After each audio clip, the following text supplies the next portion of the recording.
Ya pokoknya kalau lu mau jadi sales ya lu harus jago ngomong gitu. Nah, itu sebenarnya bener nggak sih coach kayak gitu coach?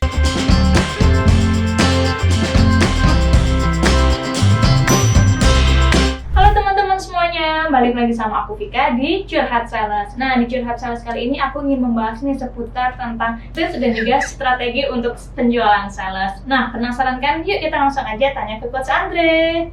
Halo Coach, Halo Vika, apa kabar nih Coach? baik Vika, Gini ya Coach ya. pagi Vika, semangat pastinya. Oke, siap nih Coach. Aku Hmm, ingin membahas nih Coach. Kan kalau misalkan belakangan ini kan banyak gitu ya Coach ya. Sebenarnya nggak cuma belakangan ini aja sih Coach. Kayak katanya tuh kalau misalkan jadi sales itu tuh harus pinter ngomong gitu Coach. Ya pokoknya kalau lu mau jadi sales ya lu harus jago ngomong gitu. Nah, itu sebenarnya bener nggak sih Coach kayak gitu Coach? Jawabannya adalah benar. Pasti Oh bener. kaget, Iya. pasti pada nggak nyangka, Kenapa tuh Coach? pasti pada nggak nyangka. Cuman saya belum selesai ngomong. Ya, Nah, oke. jawabannya adalah jadi sales mesti jago ngomong itu benar. Tapi di zaman dulu, di zaman dimana nggak banyak orang bisa ngecek segala sesuatu dari internet. Hmm. Masuk akal? Masuk akal, Coach. Oh. Jadi, Udah insecure dulu nih, Coach. Oke, oke, oke, Coach. yes. Jadi kalau kita di zaman dulu, yang mana sales wajib jago ngomong. Kenapa? Karena orang nggak dapat informasi banyak, cuma dari si sales. Nah, lain zaman sekarang, ketika sales jualan, orang nggak langsung percaya loh. Orang akan ngecek dari internet, udah pasti. Oke. Compare juga gitu ya, Coach ya? Jelas, gitu kita. Oke, Coach. Nah, apalagi kan ketakutan zaman sekarang kan kalau misalkan jadi sales itu kan takut gitu ya Coach yang ngomong sama orang baru gimana ya basa-basinya gimana ya jalin hubungannya. Nah sebenarnya skill utama yang harus kita miliki untuk menjadi sales itu apa aja sih Coach? Wah, ini pas nih. Kemarin saya baru isi kelasnya tentang ini juga. Wah mantap nih Coach. Ada Vika kan Boleh kemarin. di-sharing nggak nih Coach? Mm-mm. Ya. Iya. Nah, Betul betul Coach. oke, buka topik ya. Pada dasarnya benar ya. Iya betul Buka Coach. topik, Building raportnya teman-teman gitu. untuk buka topik kebanyakan teman-teman biasanya ngafal teori. Saya habis ikut kelas A, saya mesti hafalin ini tahapannya ini dan ini. Nah, ketika di lapangan biasanya jadi kayak robot atau kaku. Kenapa saya tahu? Karena saya pernah di posisi itu, Oh teman-teman. iya. Jadi, Pengalaman langsung berarti ya Coach ya? ya, jadi supaya nggak awkward, nggak ngeblank, gimana caranya? Gampang. Teman-teman perhatiin aja barang yang nempel di badan dia. Hmm. Oke, ini tips gampang nih. Teman-teman perhatiin barang yang nempel di badan dia, entah itu kacamata, entah itu jam tangan, dan sebagainya. Lalu pilih yang teman-teman suka. Hmm. Pilih, habis itu puji barang itu. Oke. Kenapa? Logikanya simple. Saya yakin Vika pakai jam tangan itu, Vika artinya suka. Nggak mungkin kan nggak suka jam tangan itu. Iya pasti sih Coach. Ketika saya memuji jam tangannya bagus Vika, biasanya itu akan jadi ice breaking yang powerful. Hmm. Gitu. Nah, cuman catatan ya, hindari memuji fisik. Kenapa tuh Hindari Coach? memuji fisik karena itu cukup bahaya. Hmm. Kenapa? Yang pertama adalah, misalkan kan banyak orang misalkan dia kurus sebenarnya, tapi dia merasa diri dia gendut. Tangkap gue? Itu banyak tuh. Apalagi cewek-cewek gitu ya Coach ya? Insecure. Misalkan, kamu kurusannya, mungkin dia akan berasumsi kamu, lu nyindir ya, kamu nyindir. Nah, Iya. akhirnya jadi nggak enak. Karena patokan fisik kita nggak bisa, apa ya bahasanya, nggak bisa ada fix fix apa ya, fix penilaian yang Fix fix, standarnya gitu penilaian gitu ya tetap. Coach ya? Yes, Beauty benar. standarnya gitu. Terus yang kedua yang bahaya adalah takutnya dianya sudah berkeluarga, abis itu baper. Nah, itu bahaya. Bahaya Begitu. juga berarti ya Coach ya? Iya. Nah, kalau misalkan nih Coach, kebetulannya customer kita itu low profile yang bener-bener ya nggak pakai jam tangan, kaos ya cuma kaos biasa. Nah, itu kita buat mulai ice breakingnya atau building raportnya itu gimana tuh Coach? Nah, ini pertanyaan menarik nih. Saya dulu sempat nanya ini, cuman waktu itu belum ketemu jawabannya. Tapi Oke, ketika saya waktu itu temenin nasabah saya, dia pengen melobi orang kan ya. iya. Waktu itu nasabah saya pengen melobi kalau nggak salah direkturnya Hospital Mayapada. Hmm, Oke, iya iya dan tahu. itu benar-benar low profile. Saya bingung. Kan saya panggil dia Koko kan. Kok, eh, Koko kenal dia sebelumnya? Enggak. Terus apa yang Koko lakukan kan? Karena setahu saya beliau ini low profile. Tahu gak jawaban beliau apa? Gampang, Dre. Zaman sekarang tinggal googling, ketik Oh. namanya, nanti ada history tuh. Ada history dia sekolah di mana, apa? Ada history apa ya, kayak jenjang pendidikannya dan sebagainya. Betul, betul. Dan ternyata pas ketemu beliau, masa saya prakteknya itu beneran. Mm. Pak, Bapak pernah sekolah di Australia? Di bagian mananya, Pak? Kebetulan sama nih. Saya di bagian Brisbane kalau nggak salah. Akhirnya akrab tuh. Oh ya, kamu di Australia? Iya. Akhirnya ngalor gitu panjang, closing. Penjualan voucher. Closing loh. Wow. Berarti utamanya itu kita harus riset dulu gitu ya coach ya. Harus ya mau nggak mau kalau misalkan memang nggak ada yang buat menjadi bahannya ya kita harus riset dulu gitu ya coach ya. Yes. Pertanyaannya kalau orang yang bukan public figure gimana kan? Iya betul coach. Orang yang biasa aja Instagram. gitu coach. Mm-mm. Berarti mesti pantau Instagramnya teman-teman. Ya gitu. Semoga aja live update terus gitu ya coach ya Instagramnya ya, coach Iya. ya.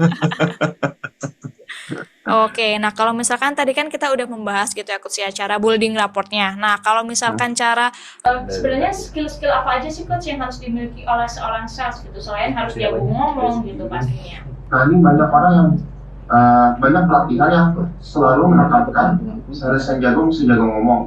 Balik lagi itu dulu itu benar. Karena sekarang agak kurang relevan. Nah, terus skill apa aja sih yang selain itu?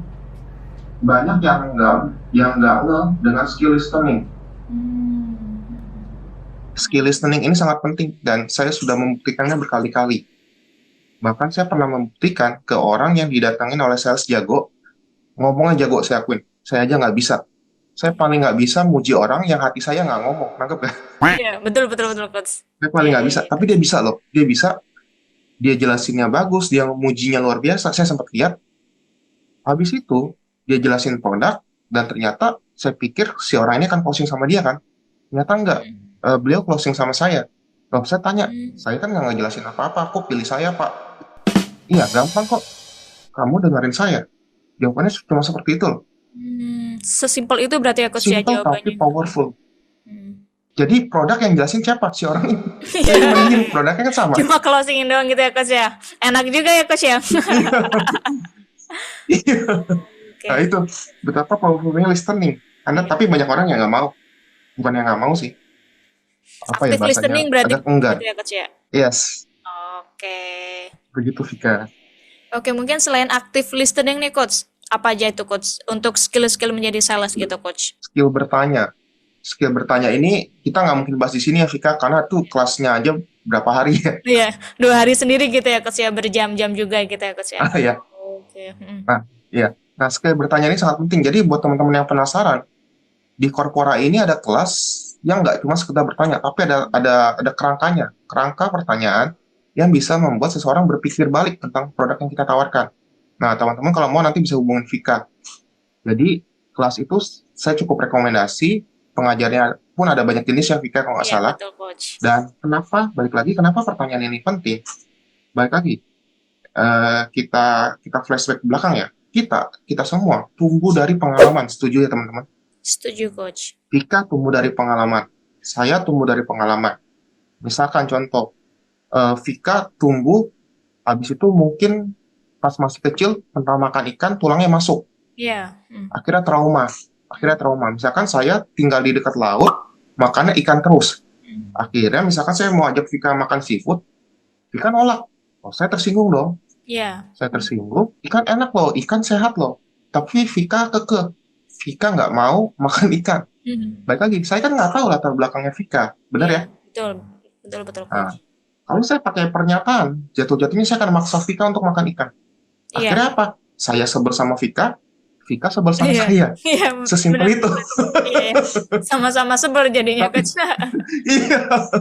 Akhirnya tidak akan ada bisnis. Tapi lain cerita saya pertanyaan, Vika, saya perhatiin kayaknya kamu kurang suka ikannya. Boleh tahu gak sih apa sih latar belakang kamu nggak suka ikan? Kan cerita, saya dulu pernah trauma, pernah makan ikan tulangnya masuk, jadinya nggak mau lagi. Oh gitu ya Vika. Nah, pertanyaannya kan kita udah tahu nih objectionnya atau keberatannya Vika atau alasannya ya, benar ya? Betul. Tinggal saya balikin. Oke Vika, menurut Vika kira-kira apa sih yang nyebabin seseorang makan ikan durinya tertelan? Karena nggak hati-hati sih coach, kayak langsung Nggak, makan aja gitu. nggak hati-hati terus. Terus nggak teliti kali ya coach ya, maksudnya kayak langsung Yes, dimakan gitu. yes, nggak teliti ya. Nah, biasanya yang nggak hati-hati dan nggak teliti ini kebanyakan di umur anak-anak atau umur dewasa. Anak-anak sih coach, meskipun kadang Yes. dewasa juga asal makan aja juga banyak sih coach. Iya, Gitu sih benar. coach. Berarti berarti kita sepakati yang dominan di anak-anak ya, meskipun Iya, dewasa ada, benar ya. iya betul Oke, betul nah coach. Vika, menurut Vika manfaat makan ikan itu bagus atau enggak sih untuk tubuh kita? Bagus. Karena apa tuh Banyak Vika? proteinnya sih coach. Oh, banyak protein ya, benar ya. Ya Dan yang betul. pasti saya belum pernah dengar ikan disuntik. Ayam disuntik udah ada, sapi Hmm. disuntik udah ada, benar ya. Iya Tapi betul ikan coach. disuntik saya belum pernah dengar. Belum pernah dengar juga sih coach. Iya, benar ya Vika. Berarti Iya benar secara coach. kesehatan harusnya lebih aman ikan, benar ya. Nah, Betul. pertanyaannya nih Vika. Vika kan dulu tersedaknya duri pas masih kecil kan ya. Hmm. Sekarang kan sudah dewasa. Nah, balik lagi. Vika mau gak untuk memperbaiki, apa ya, bukan memperbaiki. Mau gak mencoba untuk hal baik dalam diri Vika dengan mencoba lagi memakan ikan, tapi dengan konteks yang jauh lebih hati-hati, sehingga manfaatnya akan dapat lebih banyak. Tertarik gak untuk mencoba sedikit dulu? Tarik sih coach, apalagi enak juga gitu kan coach, jadi nggak ada salahnya juga sih buat mencoba lagi gitu coach. Nah, itu contohnya teman-teman. Jadi saya pakai pertanyaan. Yang contoh pertama kan pakai pernyataan terus. Vika makan, ayo dong, sombong banget. Nggak usah takut lah saya yang bayarin. Akhirnya mulai tersinggung-tersinggungan tuh. Iya. Betul betul betul coach. Vika dalam hati, lu pikir kok nggak bisa bayar sendiri? Iya. Bener bener bener coach. Gitu Vika. Oh, oke. Berarti sebelum apa namanya, skill-skill gitu ya coach ya, skill-skill untuk kita menjadi sales ya nggak cuma jago ngomong aja gitu ya coach ya, tapi juga harus pintar mendengarkan juga, harus aktif listening, dan juga harus memiliki teknik bertanya gitu coach. Jangan cuma asal menyimpulkan aja gitu ya coach ya. Yes, bener Vika. Oke. Nah, jadi gitu nih teman-teman semuanya. Kalau misalkan teman-teman semuanya ini ingin menjadi sales, ternyata ya sebenarnya harus bisa ngomong, tapi juga harus pandai mendengarkan juga. Jadi selain pinter ngomong juga harus active listening dan juga harus pandai bertanya. Gitu teman-teman semuanya.